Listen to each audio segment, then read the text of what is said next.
started, that would be great. Sounds great. Thank you. And hi, welcome everyone.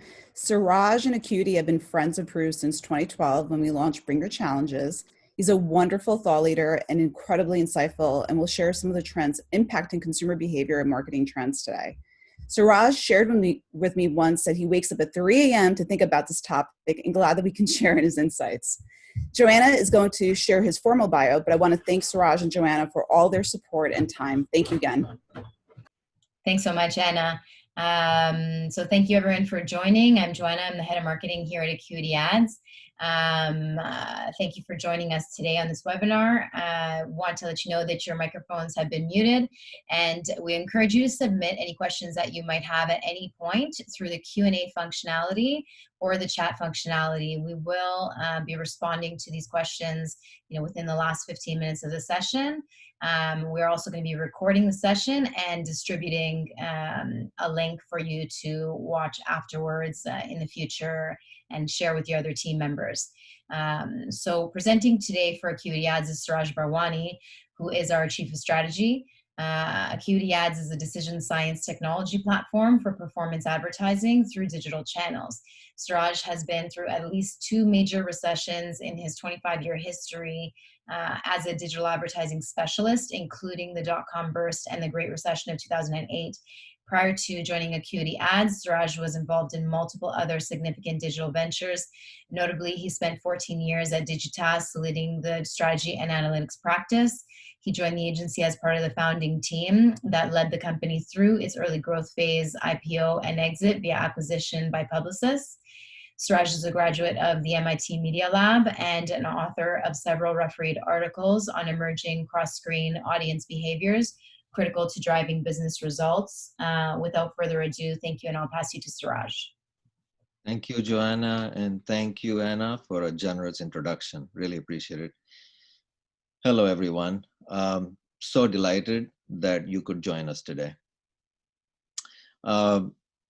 Generally, when I would come to Prudential, which would be twice a year, we would be talking in front of the marketing team, and we'll be discussing what's new in the media business, where the media is evolving, what's new with Acuity, and what new acquisitions we have done, what new capabilities we have, and so forth. Frankly, that is not the topic this time. There is a lot more that has happened here in the last few months. So we decided to cast a very broad net in terms of what's happening in the overall landscape of consumer behavior, and then what ramifications or implications it has for Prudential. And so you will see. So with that, let's jump in, right? So we are living in some seriously uncertain times. Clearly, a lot has happened just in a few months. It's just too fast. The crisis in the healthcare and that happened resulted in the lockdowns, as we all know, and then with that, its implications for the business and the government coming in with the rescue package and the whole solid aid package, both to businesses and the consumers. And yet the bankruptcies that actually followed, and there is even more stimulus in play that's coming. All of this has had implications for lives, for livelihoods, and the unemployment rate and so forth, that has had just an amazing impact on how consumers behave and think about things. Let's just look at what was happening 3 months ago. That's what we were doing. That's what we are doing today. Let's just keep going. 3 months ago, we were out there and about. Today, this is where we are. We were having fun in restaurants, in social circles and friends. Now we are ordering in. We were in the banks doing transactions face to face, not anymore. And here we were out there and about in the markets. That's not what we're doing. Seriously, so much has actually changed. At a time like this, you have to wonder, how do you make decisions as a business? What can you count on? That's really, so that essentially brings up a question a few years ago that was asked of Jeff Bezos as to how do you make these multi-billion-dollar bets with serious confidence that it is the right thing to do and it's played out that way for you? And his response was, all you have to do is ask what is not going to change over the next decade. Well, where we are now, we would be lucky if we could actually count on what would happen in the next 6 months to 12 months. And I think if we were to go there, one of the things that is there for to guide us is really going at the heart of the consumer behavior. Of the research that has been done on habit formation for humans over the past, I would say 70, 75 years, all it takes is 2 months of repeated behaviors for habits to form. And people simply stay with it for the most part. Look at from the time that this lockdown happened, sometime in the mid-March, we are essentially past that threshold, which means there's a good likelihood that certain behaviors are here to last, simply because we would have otherwise not considered. The scenario was just one grand experiment that happened. How often would that happen, right? Here are the 4 big things that we see as having a high likelihood of staying. One is the at-home consumption of entertainment. Second, remote work. Third, we are all becoming extremely sensitive to and becoming health conscious. We want healthy living. We want to take advantage of it, whether we can go to the gyms or not. We just want to do it. And then there is e-commerce, the shopping behaviors. Let's start with entertainment for a second. Take a look at this. Streaming is just going through the roof here. You can see the numbers of hours of consumption on Roku and the streaming devices. Netflix adding another 16 million new subscribers in Q1. Surveys after surveys suggest significant amount of increases happened across a vast majority of the US adults in terms of streaming video consumption, right? And then here is the kicker. With Disney launching Hamilton on 3rd of July, counter to what Disney would normally do, or what a major studio for a wide release film would do, like Hamilton. They would go to 3,000 movie theaters is where they would go, and then streaming would get its right 6 months, 9 months later. Well, that's not happening. It's just the opposite is happening. They are launching this on Disney Plus as streaming, this film. So you can see how fast things have actually changed. E-commerce has become the primary shopping channel. Take a look at that. Well, because it's hard to go to physical stores anymore, certainly for discretionary spend. So that's a major change. And then here it is. We have shifted the curve. Take a look at this thing. Just see the last decade, 10 years of where e-commerce was growing as a percentage of total retail. It's gone in just 8 weeks from being 16% of retail to 27% of retail. That's a big, big jump. That's an inflection point, right?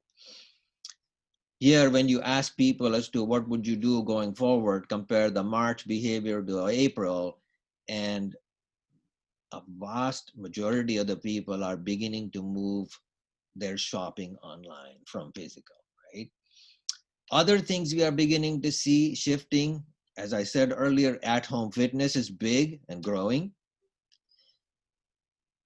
Doctors visiting, certainly virtually. This is a complete 360, right? 50 years ago, I may be giving away my age. 50 years ago, I used to have in India, doctors visiting me if I was really, really sick. They would come home. Well, they do that today as well now, but it's done virtually. And medicine, medical supplies, and so forth have gone up significantly. You know, that's everything to do with supplements and vitamins and all of it. We all want to strengthen our immune systems. Working from home. This is an interesting thing. The reason I bring this up here in that box that's up in the top 3, look at it: software, IT, finance, you know, financial services, and media and communications, which is our collective businesses are the prime targets in terms of where both employees and businesses thinking that that would be a good preference, that it's actually working for them. Well, certainly in the studies that have been done in tracking worker productivity for workers within these upper industry categories, they've found that the productivity has actually gone up by 47%. Now think about that. I mean, that's just huge. We are just simply spending more time. Perhaps we are Zooming a lot, you know, and maybe spending way too many hours on video conferencing and so forth. But it's certainly true, and I've noticed, you know, I'm far more focused, and so it is definitely going to have an impact. And take a look at this, right? Here are the companies that have actually gone even one step further to make it more appealing. Instead of calling it working from home, they're calling it working from anywhere. Sure, you can, and you can be quite productive. It may not apply to every industry, clearly, right? In retail and other establishments, it won't be. But there are lots of industries. And I mean, if I look at my own personal life, I used to travel every single day of the week. I did that for 25 years. And here I am after spending 2 months doing what I do now from my basement, which is where I am really speaking to you. I have found I can focus a lot. I can be far more productive in the things that I'm able to accomplish. Clearly, I'm not going to give up travel, but I won't be traveling as much as I used to. And I think that's really what we're talking about. It's the shift, right? All right. So a lot of those trends, which we believe would have some significant lasting effects, perhaps, but then what implication would that have for Prudential? Because that's what you care about most. So we decided to package this in 3 buckets. I call it the state of the Prudential audience. There are 3 M's here: the money, the motivation, and the media. What do we mean by that? Well, so for the little bit that I have learned from the Prudential team over the past, 8 or 9 years, number one, Prudential can clearly make a difference, but the consumer must take a degree of ownership and must want to do something about their own financial security. And then the brand can absolutely help.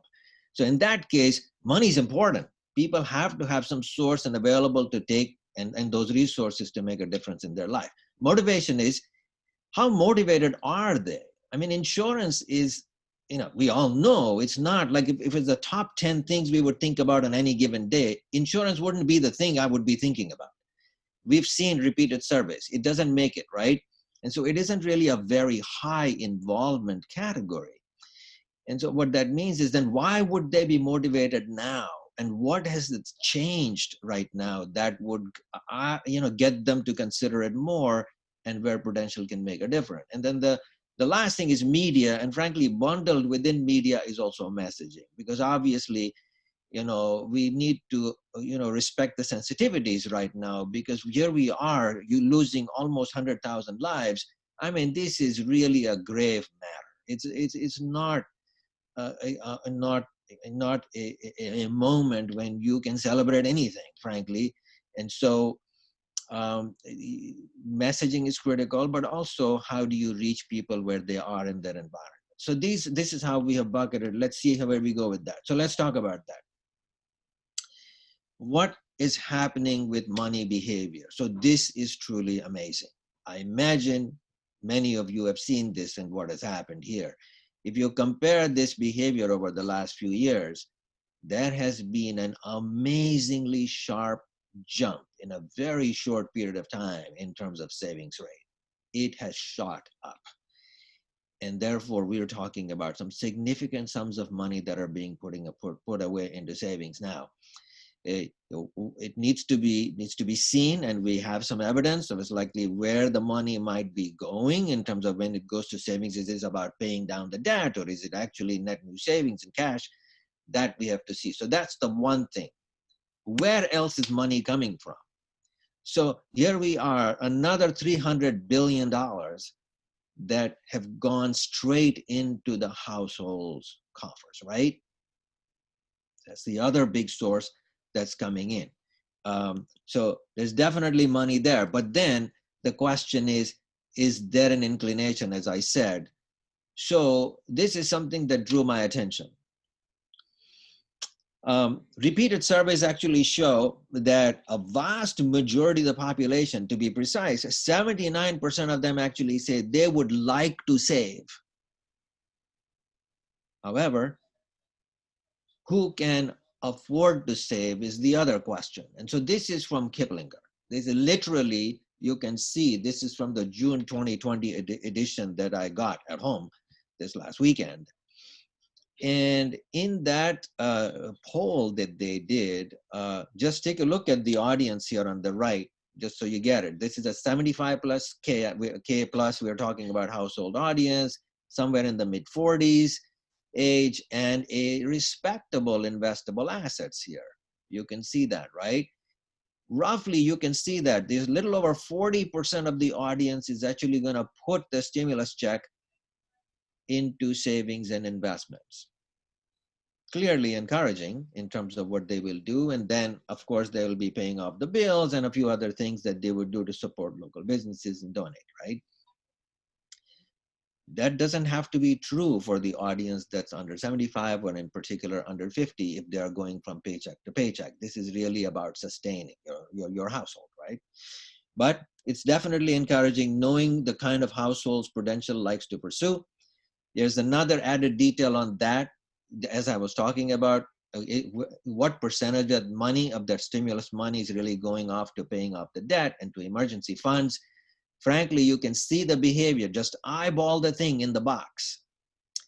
As you get older, you are more inclined to go down into that rank of, allocating the money towards emergency funds and saving for the future and your own security and so forth, right? So that's an interesting pattern. There's a slight dip there in the 45 to 54, and you can see it's a result of more rent and mortgage payments, which is understandable as well, right? Another thing to keep in mind in terms of where the transactions could be happening, we talked about online shoppers and the shopping behavior. So in the month of April, we saw 7.5 million new online shoppers who are predominantly 45 plus. Now, what that means is that mature audiences becoming more comfortable. Traditionally we've thought is the millennials who are more inclined to do all of this stuff online, this, that, the other, but we can see that the new ones coming on are coming closer into the Prudential sort of crosshairs, right? Mobile banking, another behavior, highest adoption rates on mobile banking and apps during the crisis, which is interesting. Number one of the 15 services that we've actually seen. So these are some of the things to keep in mind in terms of money flows. The other thing we see is that the banking and digital banking and digital payments behavior tends to be also more prevalent within the upper household incomes. And that means over 50K household income. All right, let's shift to the motivation side of it.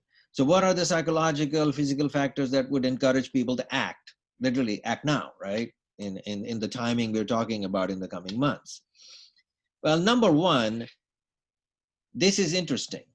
So this is a McKinsey survey, literally this month, that says that the concerns about the US economy is even more top of mind at this point as a largest concern, even above health and safety. So clearly, the unemployment rate, the job losses, and so forth, the furloughs are beginning to have an impact on the consumers. And it is becoming progressively clear that this is not an issue that is going away anytime soon. Most of them think that this is going to last for several months, if not even more than a year. Okay, so there are some serious concerns on people's minds. And here's the other positive news for Prudential, which is consumers are relying on their trusted brands as the places to turn to and be reassured that they would be fine. I mean, this is a very important. It's clear in times of crisis, there is an amazing burden on Prudential's shoulders to actually play a role and make a difference in the society, because that's a very clear expectation at this point, at least from the consumers, right?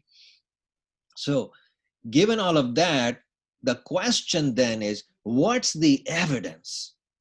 What more do we know that suggests that the consumers would be likely to consider, savings, financial security, investment advice, all of these things right now and be engaged with it? I can't tell you for sure that that's going to be the case in the US, but you know what? I can tell you what happened in another big economy like China that went through this crisis literally 2 months to 3 months ahead of us here in the US. Ping An is actually one of the leading insurance companies in China, and it had one of the best Q1s this year. Remember now, they were just emerging from the peak crisis. The issues of health and life and security were top of mind for the consumers, and they added almost 9 million new consumers or customers on their file, jumping in profitability by 23%. Okay, so there's evidence that insurance can turn into a high involvement category in times like these. Okay, all right. Hope you're tracking with me. And so the last M in this is actually media. So media is, where are the people? Where is your core audience based on its consumption patterns and the programming that is out there? Number one, we are absolutely gorging our devices at this point. It is just every possible device. So we are actually working off of our laptops and video conferencing. We are helping our kids with their homeworks on their tablets and the iPads. We are getting things ordered through smart speakers. We are communicating on social and texting from our smartphones. We are just doing everything and anything across devices, even if we are just at home. So that's a big deal. And what are we doing most of the time? Well, we are streaming content. Certainly we are on social media, playing games, musics, apps, and podcasts, and a variety of other things that are actually in the mix, right? Let's talk streaming for a second. This trend is accelerating. You've heard of, cutting the cord or cord nevers. Okay, that trend you can see continues. It's got precipitated. If you look at the Q1 cord cutting behavior, it was almost, 1.8 million, somewhere in that range. And that trajectory just keeps continuing, which means more and more people are moving towards connected TV and OTT devices. That trend has accelerated. There is plenty of big platforms at this point. Roku is almost 40% share of the streaming media players. You've got them as on Fire TV, Apple TV, and then the content platforms that's all jumped in. So there's a huge diversity of content there. And a topic that I'm going to come to very soon, which is about sports programming, which is on hiatus, as you know, has even drifted more and more people towards this type of content. And then this happened yesterday with Joe Rogan signing a $100 million deal with Spotify. Not surprising, podcasts represent literally 20% of Spotify's consumption, which means this is another thing that is taking off big time. And it's not just Spotify. There are plenty of other ways to get to this type of audio streaming and podcast. And there is some very unique ways to communicate through there. And times like these, when it is very hard to produce like live video and live action video and creative from the brands, audio can actually be produced within a few hours. And so obviously it's actually taken off in a different way. It is unfortunate, but TV's broad reach programming is frankly completely disappeared. Just about every live sporting event is gone, finished. Now, it might come back in late July and August. It's going to be sporadic. It will be without the fans in the stadiums, and what form it's going to take, we have no idea. It's all in the forming at this point, but this is unfortunate. And I think instead, what's taking off is esports. I mean, this NBA 2K tournaments, each event essentially brings in 500,000 viewers per event. This is phenomenal. This is fabulous in terms of where it's taken off. Here is NASCAR with iRacing with over 1 million viewers. Again, quite impressive in terms of what they're able to accomplish here. Essentially, what is happening is we all had the perception of esports of the past few decades. Remember, esports and gaming has been around since almost 40 years ago. What has really happened is amazing amount of development in terms of league formation and the big tournament prizes and celebrity players and athletes has all brought in, including what I just talked about in terms of traditional sports, bringing their celebrity athletes into championships and tournaments online into esports, is simply bringing more mature audiences into the fray here. And the current composition in terms of the esports fans and viewers is 60 male, 40% female, which, as you know, years ago, decades ago, used to be predominantly male, young, 16 to 24. And that's changing as a result of all the programming. So net, what's really happening? Well, media, as you know, is all about going after where the eyeballs are, where the people are, right? And so what we're noticing is while the ad budgets are going to come down, not surprising, right? Significant amount of travel, tourism, retail, and automotive has actually come down substantially for all the reasons that you know of, right? And so with that, while the overall advertising budget globally is going to go down by about 8 to 9%, the money is going to net flow advertising move into all of the right side of it, which is labeled as strong. Streaming, digital online video, even local media and news, video game streaming and esports. That's really where it's all headed. And to be more specific, just look at the light blue segment of this thing, which is data that just came this morning. And what you're actually seeing is there's going to be definitely net movement digital, significant reduction in impact on traditional media from TV, radio, newspapers, out of home, cinema, all of that, right? It's all because it's about physical establishments and so forth. And so there is sort of a good news, bad news scenario here. The good news, well, okay, the bad news is, of course, we don't want these establishments to not benefit from all of the advertiser budgets. But given where we are, there isn't much that can be done. However, the positive news here for the likes of the big brands like Prudential is you can, in fact, get some really interesting deals. You could even get some flexibility from traditional media like TV and radio and others where we know Prudential has actually spent money in the past, and I imagine has even in the recent future, but will eventually. But digital is definitely continuing to move, and streaming in particular has actually been quite robust. And so we just have to keep that in mind in terms of where things go. Okay, so with that as the backdrop, let's talk specifically in terms of who is the audience who would be ready for your message.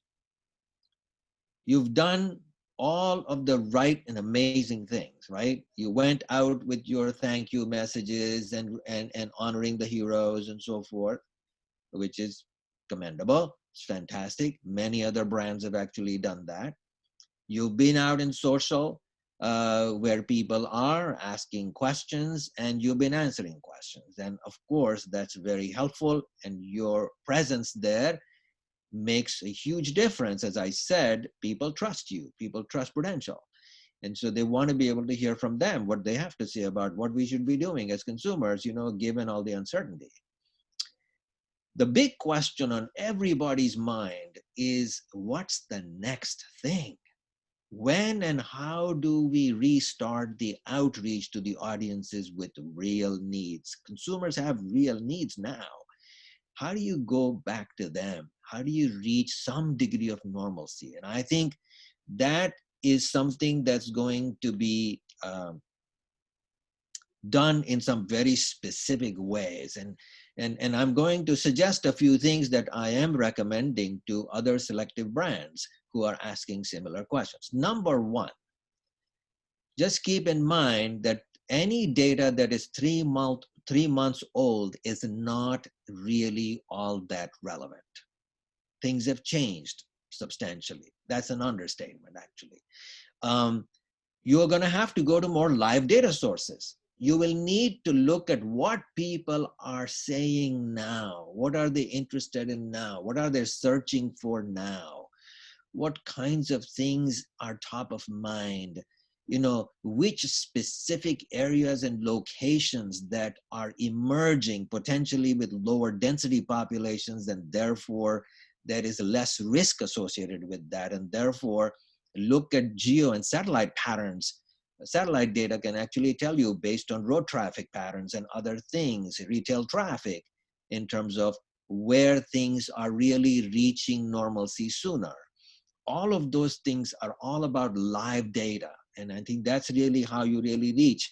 For example, the frontline workers are one of the audiences for whom security is top of mind. You know, they are in the front lines, they see it right with their own eyes, they're engaging, they're exposed to risk. And you can hear and see from what they're saying, what they're doing, what they're searching. There's a lot you can learn about who is really in need and wants help from a brand like Prudential. People who are out there bargain hunting, doing transactions, banking deals, looking for savings options, you know, all of those can tell you these are the people who are taking empowered, taking action, care about their future financial security. And therefore, it's top of mind for them. And if there is advice to be given, these are the people who would have greater receptivity to guidance that Prudential would have a way to provide to them, right? So this is the kind of live data that you have to look at. The point I want to make is your approach to media is going to have to be very surgical and very measured for at least the rest of 2020 and maybe even Q1 of next year. You need rate and budget flexibility, and certainly digital and programmatic is going to give you greater control. Although even in traditional media, you might be able to get more flexibility, as I pointed out earlier. If you're looking for share of attention, frankly, digital and streaming media is the place where you're going to get consumer attention right now. There's a lot going on over there. You will get the audience you're looking for. If you want scale, you have to manage frequency across the channels and be very smart about it so that you don't waste your money. But also, do not block COVID news and do not block words related to wherever this is being covered. In the early days in March, we were noticing that every advertiser just wanted to stay away from anything to do with virus or COVID or anything of that sort. Frankly, a lot of research has been done on that, and frankly, consumers do not mind at all. Like literally 80% of the consumers said, we would much rather hear during these, news about COVID or virus or anything, if brands have something useful to offer to us, to talk about it and tell us about it, and what they're doing in our local communities. They should be really upfront. And so you don't need to worry about that as much. Perhaps be selective if there are some really things that are inappropriate and not appropriate for a brand like Prudential to be associated with it. Certainly you have to be careful, but in general, you don't want to blanket avoid every news item that's out there associated with virus and so forth. If you're looking for the audience you really need, precision targeting is the key with consumers who have real financial security concerns right now, and leverage the opportunity to build consumer relationships directly. Frankly, if a brand like Pepsi that has literally the widest retail footprint distribution for their products has decided to launch last week and go consumer direct with Frito-Lay and Doritos and Gatorade, frankly, you have to wonder, what exactly is on their mind here? What are they really trying to do? And what they're really trying to do is not that they're going to get significant transactions from DTC. It's just that they want to get to know the consumer and get closer to the pulse of how the consumers are thinking about their products and what do they really want and how they want it. And so this is an opportunity to get it. All right, I wanted to show you a couple examples now. It's always more granular when you get to the specifics, right? This is a client of ours that actually launched a campaign just 2 weeks ago, actually right around Mother's Day weekend, and is just an amazing example, which has absolutely nothing to do with financial services. I am deliberately doing that, and I'm doing that because this is in healthcare, and it is in one of those highly regulated industries. That's the only common factor here, healthcare and financial services. And so while it is highly regulated, you can see the client we have is a company called, it's a small company, about doing 50 million in revenue or so, called Genomind. Genomind does genetic testing. That's what they do for mental health conditions. What has happened here is that almost everything they did was guided by the physician. The physician had to prescribe the testing. The patient had to go to the physician's office, have the consultation, and everything else that followed in terms of psychotherapy and all of that was dependent on a lot of physical contact, in-person visits, and the whole thing, right? Well, what they've really done is completely reinvented the category of mental health care delivery. What has happened here is Genomind has essentially leveraged the power of digital delivery and do-it-yourself testing with telepsychiatry to invent a whole new category which can be end-to-end delivered from diagnostics, consultation, to ongoing monitoring, all digital. Completely. There is no reason for any mental health patient in this scenario to ever physically visit anybody or be in person with anyone. Huge. And it all happened in 6 weeks. Now, the interesting part is, one other reason why it has happened so fast is the government, which is the sole payer of Medicare healthcare bills, as you know, decided that they were willing to fund both telehealthcare in general and telepsychiatry. And now a big payer like that who is willing to pay for something like this obviously moves the industry forward. So that helped, of course, as well in legitimizing the business model. But I want you to also be aware that delivering telehealthcare is half as costly as it is. In simple terms, it costs for a regular physician's appointment, just regular appointment, about $140. to do it over telephone through televideo services, the service is charged at literally half the cost at $65. So there's a future here in terms of something interesting to be delivered. But let me get to the point of this, so I show you the behind the scenes. This is the video we launched literally on the Friday before the Mother's Day weekend. So check this out. Dear Mom, thanks for supporting me through high school. You've been so patient, and I hope it hasn't gone unnoticed.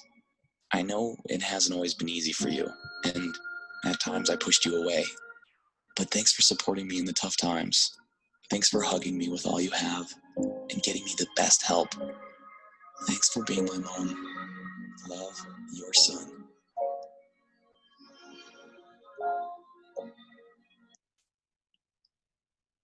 This is the audience. We're talking about the parent or the mother of the children within the age of 12 to 18. 6 million children, as you saw that one note there, the one line on top of the video, are affected by mental health issues of anxiety, depression, ADHD, and other conditions. So it's massive, and around this time it's huge. Given people are now at home, it's magnified the issue, it's more noticeable. So we started with this as sort of the teaser ad, like, dear mom, watch the full letter from the son, and here it is. You land on the page, you watch the video, and you submit your thing to request your guide to learn more about what genetic testing is all about, all of that. And then there is this whole journey. You see, if you follow through, you get the guide, you are recommended to a provider, the provider issues the request for the test shows up at your home, you take the test, the diagnosis and the report goes straight to the clinician, all electronically. The recommendation is made for if there is a prescription associated with that for medication, and then for psychiatry and consultation, those can also be delivered through the whole video conferencing directly with the clinician. It's really, really heartwarming to see that all of this thing gets delivered in like 6 weeks of time that has gone by to create this whole new process, create a whole category, get it end-to-end done. And then we mapped it all out in terms of the journey for the consumer from one step to the next, literally electronically done, with messaging delivered across the board to make sure we were able to carry and guide the consumer all the way through. This is an amazing story. All right, excellent. Okay, what are some of the big learnings from that? Give people the choice. These days, consumers will need the choice to have this thing done beyond the premise. Physical visitation, harder these days. It's very difficult. Own the data. Pursue the enhancement through, the digital user experience. Guide the consumer through the journey across the screens and the formats.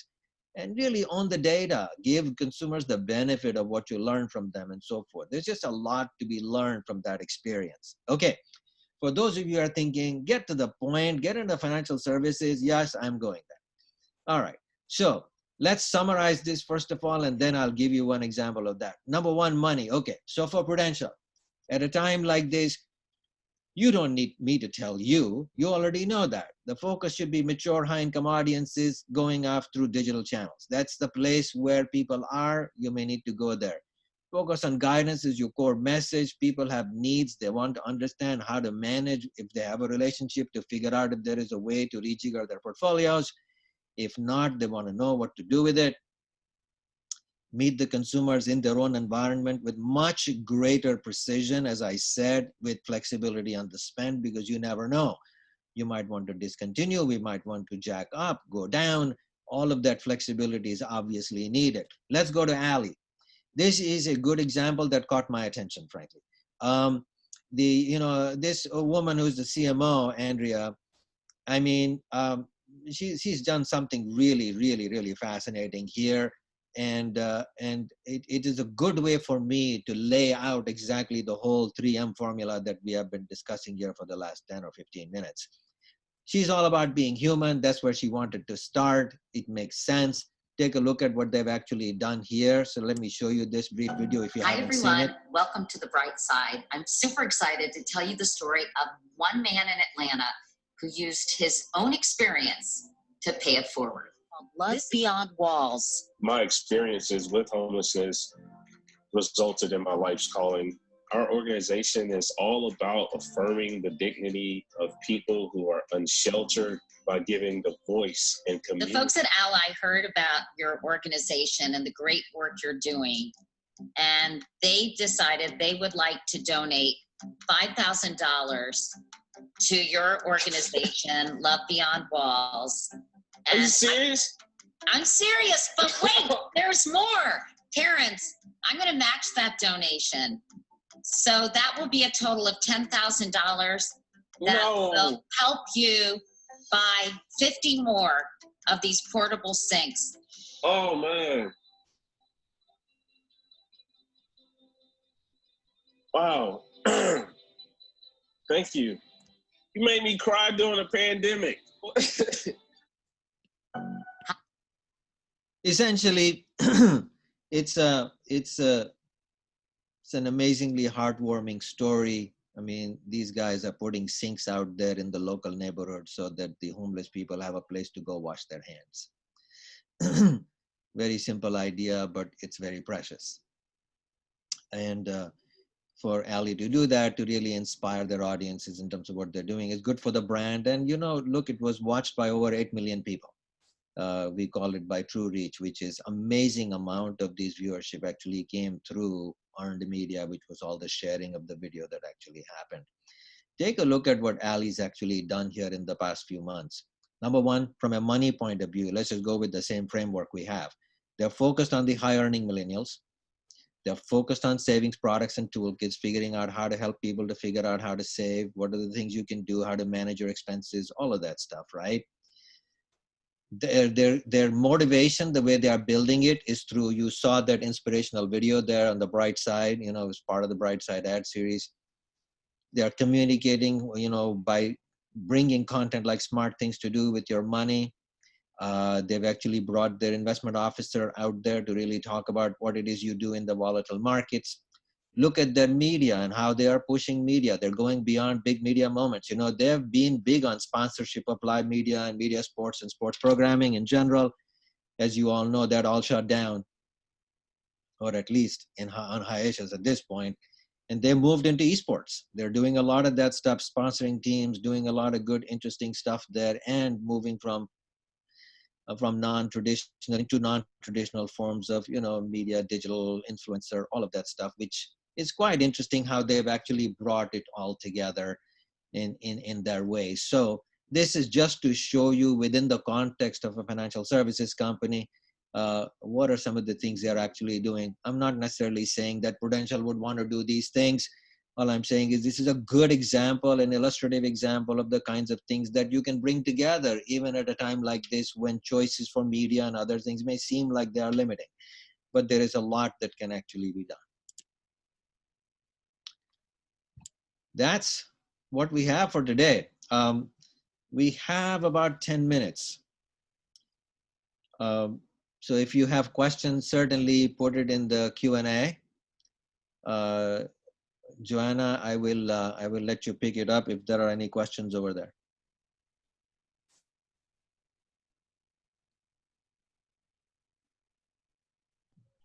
Yep, thank you so much.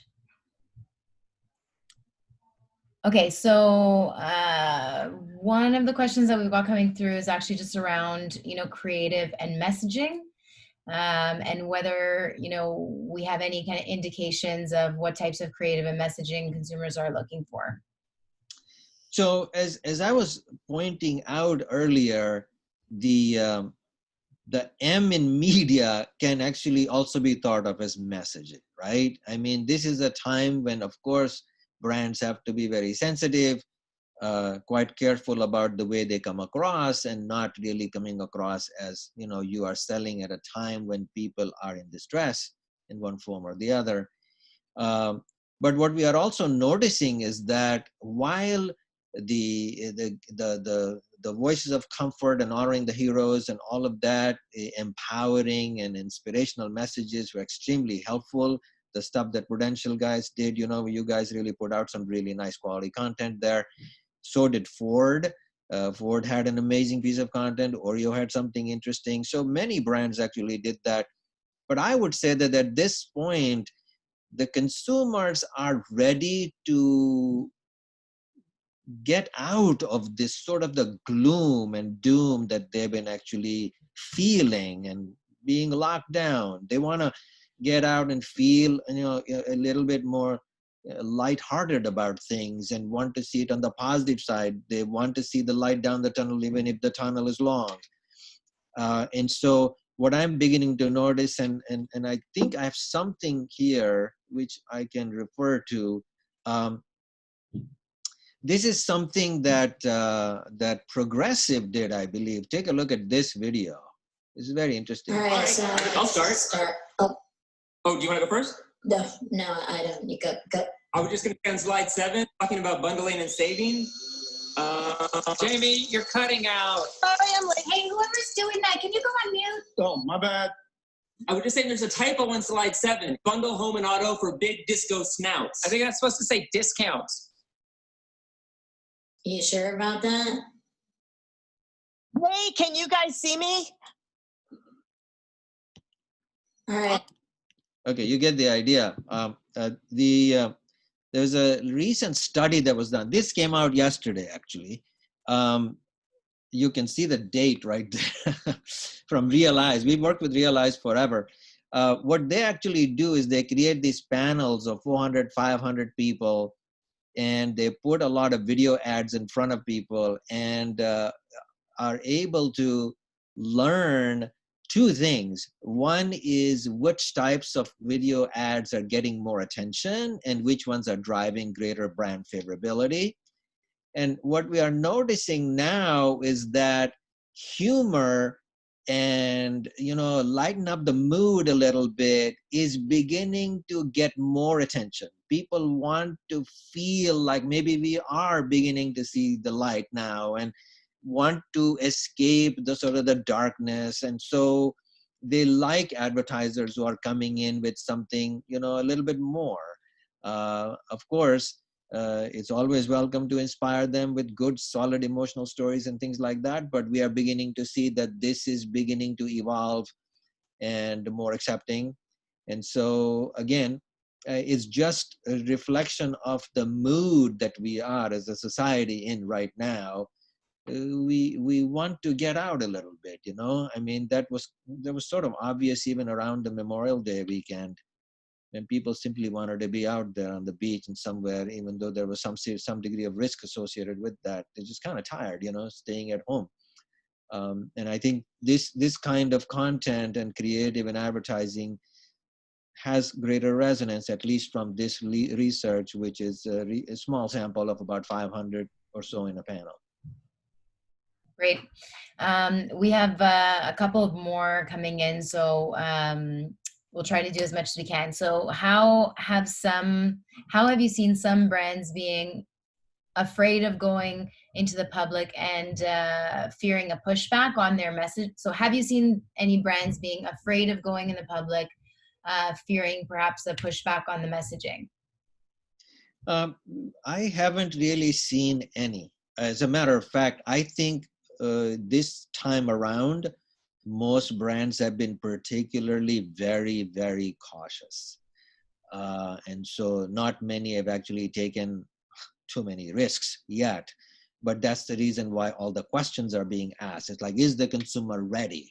And the answer isn't, is the consumer ready nationally? Is the consumer ready is a regional question. It's a state-by-state question. It's a specific subsegment of the audience question, which is essentially what I was trying to say earlier, which is you just need to be clear where you're going. For example, Pepsi is only currently advertising in Arizona and Texas. Why? Because those states have already been out. People have been moving around a little bit. Traffic patterns have been pretty solid. we're beginning to see that and so forth. And so they started there, and they are gradually moving to other states in the country. So this is going to be a regional answer for brands as they sort of move, and the reopening comes about gradually through the rest of the country. Great. Is there a couple of tough questions? I'll send you one from Anna is asking, have you seen any flops? Is there anything that we can learn from what we've seen so far?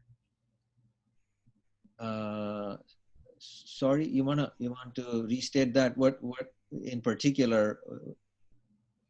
I think she's referring to any flops with respect to brands who are. I see any mistakes. Oh, I see. Yeah.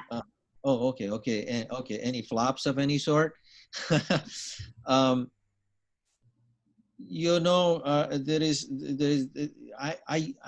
heard one or two. I just don't recall if that was any very pronounced thing. What I did hear though is I think a few influencers took the heat in late March, early April, where these people were actually leaving the city of New York and talking about they were going into their whatever Hamptons or other sort of nice secluded places, where they could be protected and away from the problems we were seeing in the city, because most of the cases and deaths actually happened in New York City. And so influencers were sort of like, talking about how they are getting away and whatever, being very nonchalant about that. And that kind of an attitude was interpreted as being completely tone deaf, and you're not understanding the fact that this is a time of unity. It's the time for us to be together and be helpful and whatever else, and as opposed to talking about you're having the high life while everybody else is struggling. And so I think it's that kind of stuff I saw. There were 2 or 3 influencers who really took the bad heat on that, and the Twitter was just all over them. So that kind of stuff certainly is not going to be tolerated in general. Awesome. There's a couple of more questions, but I want to be cautious of everyone's time. And we are hitting onto the 3 o'clock Eastern time hour here. So let's take one. Let's take one if there is something that's really like critical. I mean, yeah, there was one question was regarding, what consumer behaviors do you think have been the most surprising as a result of the pandemic? If you want to maybe comment on that as a closing. So I would say that most of the stuff is pretty normal. I mean, if you lock people up, in their homes, they have no real choice but to work from there if they can, or if they don't have anything else to do, obviously they will be using streaming. Those are all very obvious things that have happened. I think what I'm most surprised by is the significant amount of uptake within the telehealth industry, and this whole idea of the future of working from anywhere behaviors, with Facebook jumping so fast and saying, yes, everybody can. That I find extremely surprising, because in general, I know, teamwork and socializing and all of that is a significant part of really working together and building the team spirit and all of that stuff, which is not really clear whether that kind of is sustainable when you are in a kind of a remote environment. The telehealth part of it is truly surprising. 1 billion telehealth video appointments have actually happened over the last 10 weeks. I would never have suspected that many would actually happen in such a short period of time. So it's just very unusual, but it happens in times, if you know there is no other way to take care of yourself, what are you going to do? You might as well take what you get. And so I think that's really what has happened. Thank you guys for joining us. Really, really happy and delighted we could be here. Thank you, Anna, and thank you, Marissa and the team for organizing this session. Thank you, Joanna, for helping with the content, without which we couldn't really have done anything here in any significant way. So thanks again for everything. Have a good day. Thanks, everyone.